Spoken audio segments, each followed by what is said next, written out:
Hey guys, Zennosh here and welcome to Counterside SCA. And seems like with tomorrow update, there are a total of 3 new SSR characters that are going to make their debut in this game. And one of them is an awakened unit known as Awakened Yuna, who is definitely the hype of this batch out here. Now that's it, let's look into the details of this all 3 new employee characters and let's see if they are actually going to be any kind of help to the current meta contents or not. And should you be really investing your resources on them or not, alright? That's it, let's get this started. First of all, I would definitely love to give a very big shout out and thanks to this amazing guy known as Antillar #7066 from the Discord channel who actually came up with this amazing information every freaking time. That's it, let's get this started. The first one in the list is definitely Awakened Yuna. Looking into her artworks, it definitely looks amazing. Wife unit, no questions asked, alright? And she has this amazing bird with her like phoenix, and the name of the bird is Relic, alright? So that's it. Awakened unit is an awakened SSR unit, striker, class, counter type, and 6 cost unit, alright? A striker who in reality is a tank and damage dealer hybrid. She can deal a lot of damage and also at the same time she is freaking tanky with a lot of healings going on around, alright? Not only she makes progressing the initial floors of the Shadow Palace a cakewalk, and if you pair her with the Awakened Suyun, they can do SH5, the Shadow Hole 5 as well, which is wow, alright? She also was the first ever character to reach the band 4 in PvP. That's how impactful, that's how big she was, that's how she like changed the current meta in the Korea back then 1 year ago. And now we are talking about the counterside SCA, and definitely her value, her potential in the counterside SCA is huge starting tomorrow. So definitely you are supposed to summon for her, alright? While now in Korea, she isn't that strong, definitely a lot more powerful as, like Awakened characters got released, but that's it and done. So it's still really amazing for the PvP even in the Korea right now. Anyways, that's it. Now let's look into the skill sets of the Awakened Yuna, like how she actually works and what are the mechanics behind her. Basic attack, summons flames, inflicting AoE damage on enemies in front. After every 5th basic attack, Relic, the bird, alright, delivers an AoE attack to the farthest target and decreases its attack and attack speed by 30% for 5 seconds, which is so huge. Just think about it. You are going to be able to decrease the attack and attack speed of the units like rangers and snipers, which is so cool indeed. Definitely it's gonna be a really great help to mitigate the incoming damage very nicely, alright? So it's really good. A very A+ point right over there, starting the basic attack. Next is gonna be the passive skill known as Relic, alright? Summons Relic, the bird, when deployed, and Yuna decreases HP by 2% every second. That's the penalty she's gonna be receiving, but in turn, she is actually going to reduce the HP of the surrounding enemies by 2% as well, which I would say is a pretty fair deal. But guess what, guys? She is kind of a little bit cheating right over here as well, because she is actually gonna be recovering her HP 3% every second, meaning like 3 minus 2%, she's actually kind of healing as well at the same time. Alright, so which is so good. Okay, there we go, guys. As long as the Relic is in the field, Yuna seems to be quite unstoppable.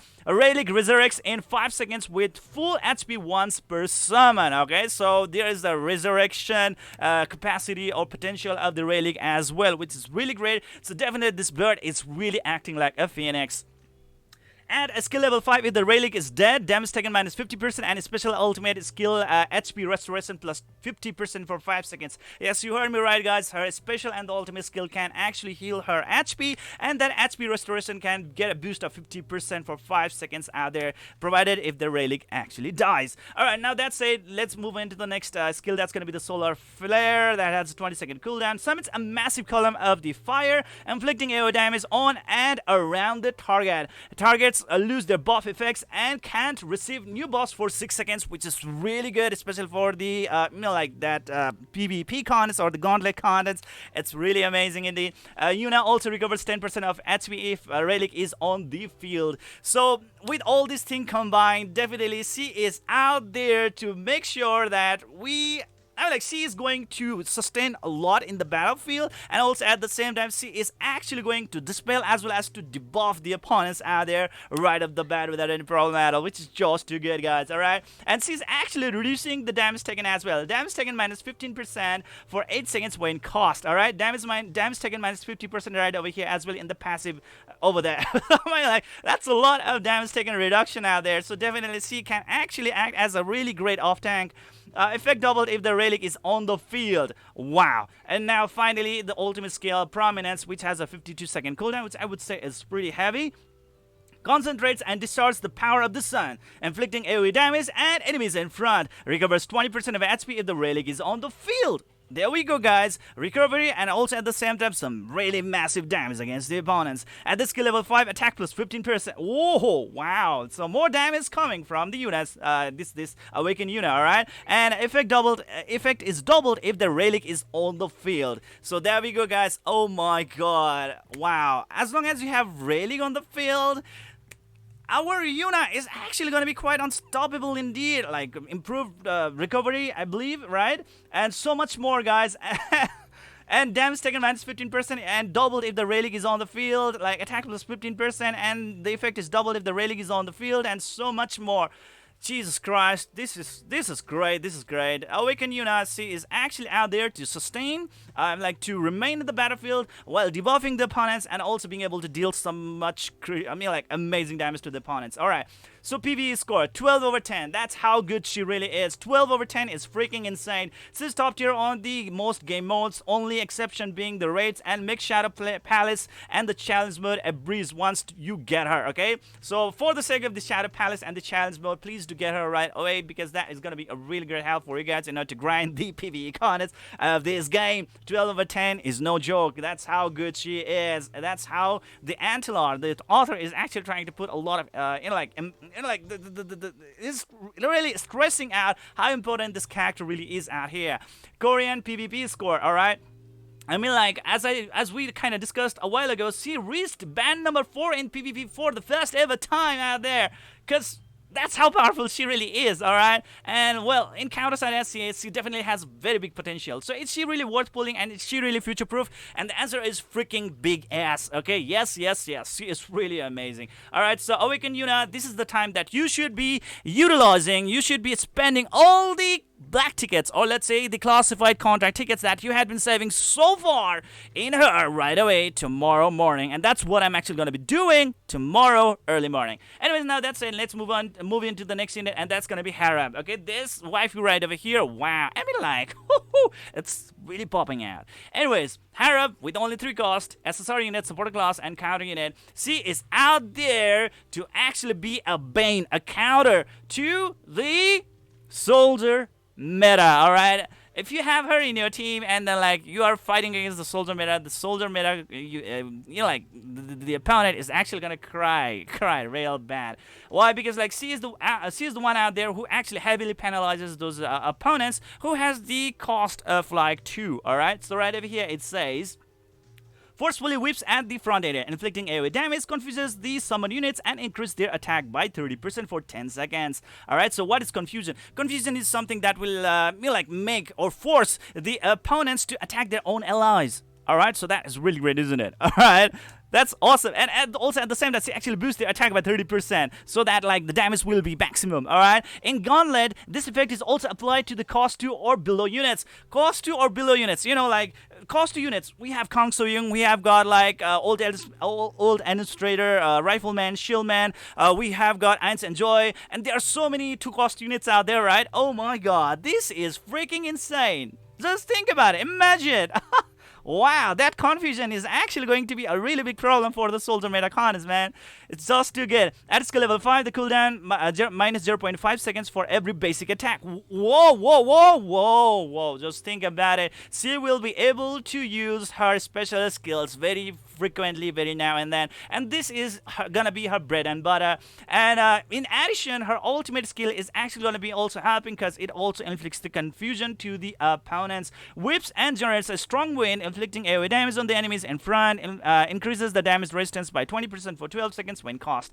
Alright, so anyways, for PvE content, she's totally a thrash unit, but when you are talking about the PvP content, she's definitely gonna be on the meta content, alright? You will be able to taste soldier mains tiers once you deploy Harab against them. Still, she is banned often because of the soldier teams becoming quite popular in the Korean meta. Anyways, let's see how she's actually going to perform in the counter side SCA, and the prediction is that she is is actually going to be performing really, really good. Because like just recently, we actually had this amazing summon banner of the old inspiration unit, right? So well, definitely having Harab in your team is going to be a really great advantage. But the thing is now, she is actually a counter pass unit, all right? So that said, is it really worth it in order to spend your like admin coins or those green coins in order to get her? The answer is not really, I would say. I mean, like, if you're a whale, go for it, no problem at all. If you're a shark, go for it. If you're a dolphin, think about it. If you're a free-to-play player, well, we got no choice at all, right? So anyways, even if you don't want to summon for her, it's really up to you, no problem at all. You are not actually going to be in that very big, huge disadvantage, but if you somehow manage to get her, definitely things are going to be quite spicy out there in the PvP content. Whereas for the PvE content, don't even expect anything special out of her, okay? So for now, we will not be able to summon for her. Anyways, just like Ants Enjoy, in the upcoming future, definitely she's gonna have her own banner as well at that time, so we can actually wait for her out there. All right, now that said, the next unit is gonna be Serapel. Okay, this woman is freaking amazing tank. 4-cost unit, SSR, defender type, and counter. She is a waifu material right over here. No questions asked, right? Wow, that's really good. Some exposed, like parts. A masochistic tank that loves pain so much that she gets stronger when she is getting hit, and she saves her allies by taking damage instead of them as well at the same time. So she is really good at protecting her allies, and that's what we really want, isn't it? She can taunt the opponents as well. On top of that, she can heal herself, which is even better because which is pretty much rare for a particular defender, and deals damage to everyone on the battlefield in the PvP. Okay, so that is great indeed right over there. Anyways, now let's look into her skill set right over here, guys. Okay, Masochist, this passive right over here permanently increases her attack by 1% in response to incoming damage up to 99%, which is not really that, like big thing out here because she's a defender. Definitely she's not going to have very high attack stats, but still she can actually do some really good decent damage. In Gauntlet, incoming damage decreases all enemies' HP by 4.5% over 3 seconds. Whoa. Okay, that's great. At skill level 5, after every 4th basic attack, she delivers an enhanced AoE attack to the front area and gains hit stun immunity, and that is so great for a tank. Having the hit stun immunity is just too good, alright? And damage resistance plus 50%. So, hit stun immunity and the damage resistance plus 50% is already so good. It's already so good. That will allow her to stay out there in the battlefield, taking reduced damage, and also at the same time being able to be immune to the hit stun is just quite effective for her as a tank. And next is going to be the Spreading Pain. That's going to be taking a 28-second cooldown. Unleashes her power, inflicting AoE damage on surrounding enemies and forcing them to attack for 8 seconds. There we go. That's the taunt. And takes 50% of the damage for surrounding allies. So wow, that is great. That's what we want. This is the skill that is actually going to be quite helpful in order to save your allies. Like if you have squishy allies, they might actually kind of survive because that damage is actually going to be taken by the Serapel, okay? Takes 50% of the damage for the surrounding allies and receives and achieves 100% higher defense for the 8 seconds. I mean, like, yes, she is going to take that 50% of damage from the surrounding allies, and also at the same time being able to improve her defense by 100% additional amount that actually allows her to take reduced damage additionally. So that is even better, okay? This is so good. So I mean, like, Serapel is out here who is not selfish. She is actually thinking a lot about the team, and that's what we need. And that actually makes Serapel so amazing, unique, and very, very, very, very, very effective unit in the battlefield, especially in the PvP content. At skill level 5, recovers 30% of the max HP after skill. Oh my god! There we go, guys. 30% of max HP as heal? Bring it on. This is freaking insane. Lacrimosa, ultimate 48-second cooldown, partially reveals her true form. Wow, this is not her true form, alright? And she kind of reminds me of Anima from the Final Fantasy X, if you know it. Inflicts the AoE damage on surrounding enemies, and this skill immediately cancels all the debuffs cast on her and makes her invincible for its duration. You know, guys, how amazing it is to have invincible skill set on a tank. My gosh, that is great. All right, and being able to cancel all the debuffs from her as well. Oh man, this is just freaking damn amazing. At skill level 5, stuns all enemies for 2 seconds after skill as well. I mean, like, we had been praising the tank damn, I forgot the name. Being able to taunt, I mean, like, being able to stun the opponents, right?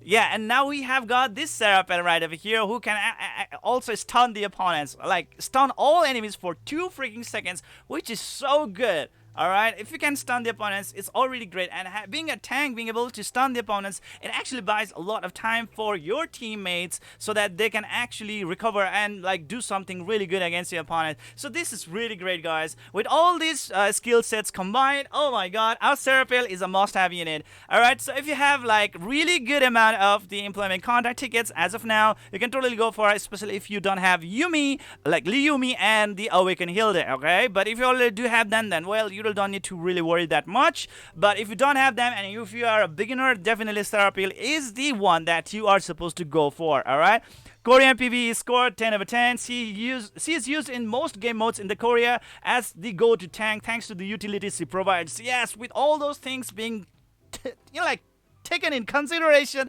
my god, she's definitely gonna be a really great tank for the PvE contests whatsoever out there. Alright, now Korea PvP scored 9 over 10 as well. She's a really great unit for the PvP out there as well. If you don't have Liyumi and the Awakened Hilda, definitely she's gonna be a really great asset out there. And I would say still get her because like in the times when Liyumi or Awakened Hilda who are the one who is gonna get banned, that might be the time when the Serapel is gonna be a really great tank for you guys as a substitution. Alright, so yes, with all these things, definitely she's totally worth the forecast that she has. It's really worth pulling, and is she really future-proof? Yes, she's totally worth pulling, and she's totally a future-proof unit, alright? You are really supposed to pull her, especially if you don't have Liyumi and the Awakened Hilda, but if you already do have them, then, well, you can pretty much skip on her for now. That's really up to you. Anyways, that's it and done, guys. Those are the 3 amazing units that's going to be coming tomorrow after the update in the counter-side SCA, and I'm pretty much hyped for them. How about you guys? Let me know in the comment section below. What are the ideas and the insights of you guys regarding these units out here? I would really love to know them. That's it. See you guys in the next video.